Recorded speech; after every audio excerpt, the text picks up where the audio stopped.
السلام علیکم ورحمۃ اللہ تعالی وبرکاتہ. حامد و مسلم و بعد.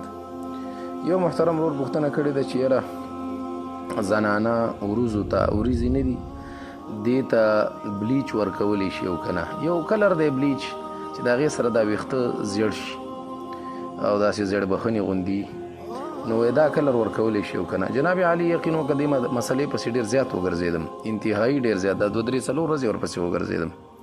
خو بیا مې یو ملګری کراچۍ کې دی، هغه سره مې څه خبره کړې وه نو هغه راته باقاعدته ورسره کتاب صفحه او حواله راولېږله. یو کتاب دی نوم یې دی زیب و زینت کی شرعي احکام، دا مولانا محمد عارف جمیل قاسمی مبارک پوری لیکلی دی. دا په دارالعلوم دیوبند کې مدرس دی. دا یو کتاب لیکلی د زنانو دپاره دی، ډېر بهترین کتاب یې لیکلی. هغې کې د ښځو د ډول او د سینګار چې څومره احکام دي دا ټول پکې دي. په کار دا دی چې علما یې ځان ته پیدا کړي.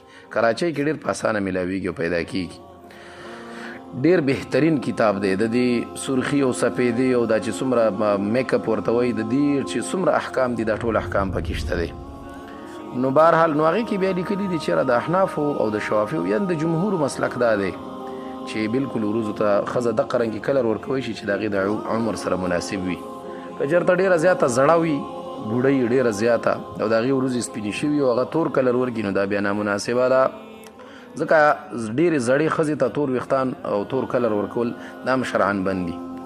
لیکن که ځوانه وي نو د خپل عمر موافق چې بیا کم کلر ورته ورکړي بیا دا جایز دي. لیکن د جمهورو په نزد شوافع او دقه رنګې مالکیه او احناف، لیکن د حنابلو په نسبت باندې او د اهل ظواهرو اصل کې یو حواله یې پرې ورکړې ده د فتاوی المرأه باندې. یو فتاوا ده دکتور شیخ خالد عبدالرحمن الجریسی لیکلې ده.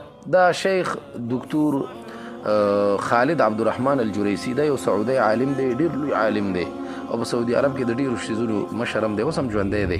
هغه یو فتاوا لیکلې فتاوا المرأه، د ښځې والا فتاوا. نو د ښځو چې څومره احکام دی هغه ټول پکې لیکلي. نو بیا یې باقاعدته ورسره د وروځو دغه هلته حکم احکام یې هلته لیکلي. نو د ظواهرو په نزد چې وابیان مابیان او دغه خلک دي او دغه رنګې د حنابلو په نزد وریځو ته رنګ ورکول یا کلر ورکول دا شرعاً جایز ځکه نه دي چې حدیث کې د وریځو د چیړچاړ نه ډېره زیاته منع راغلې.